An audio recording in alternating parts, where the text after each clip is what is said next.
There are 6 nerves which are under threat whenever a hernia surgery is done, either open or laparoscopy.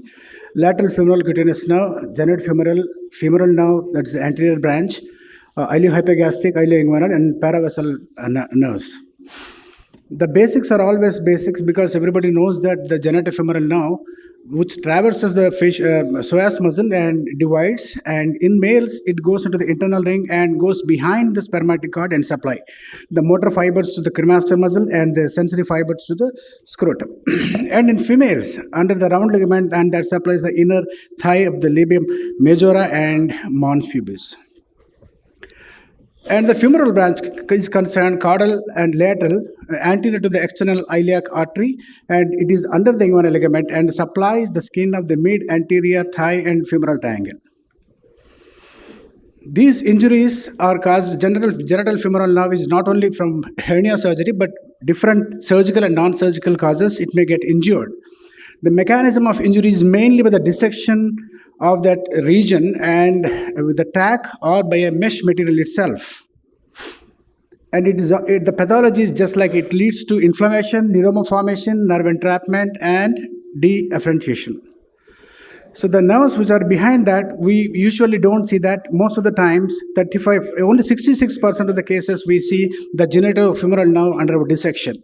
And in that, in only 40% of the cases, it is possible to identify all the 3 nerves during the dissection. And are the nerves are covered with the investing fascia, or they are naked without the protective fascia to act as a barrier against the mesh? The answer is they are located in a compartment of the preperitoneal space and have no facial coverings, especially for the genitofemoral nerve. Could the covering fascia be damaged, or is it advisable to protect it? It is as close as possible to the external aponeurosis. If you do the dissection, you can prevent the injuries. Is there any correlation between the identification versus non-identification of these 3 inguinal nerves and the chronic pain? It says that for the genital branch of the genitofemoral nerve, which is detected in 36% of the cases, and it is less than 1% of the patients, 1% of the cases where the mean incidence of chronic pain is 0.8 if you detect these nerves before doing careful dissection.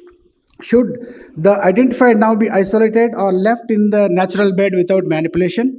And should care be taken not to remove the covering fascia? The answer is avoid removing the nerves and avoid bearing them.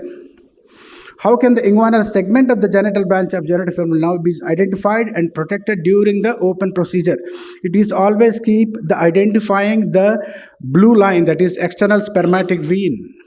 Is there any convincing evidence to show that prophylactic division of these nerves will help in the chronic pain? The answer is there is no evidence that prophylactic neurectomy reduces the chronic pain.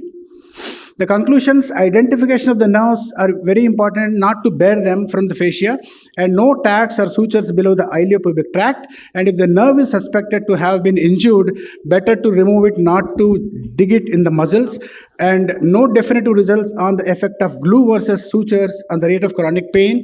And it is recommended a medical treatment first as a first choice. And if the medical management is failed more than 1 year, then you have to do for the surgery. And usually the surgery is a triple neurectomy. And the point is this operation should be performed only by the experienced hands.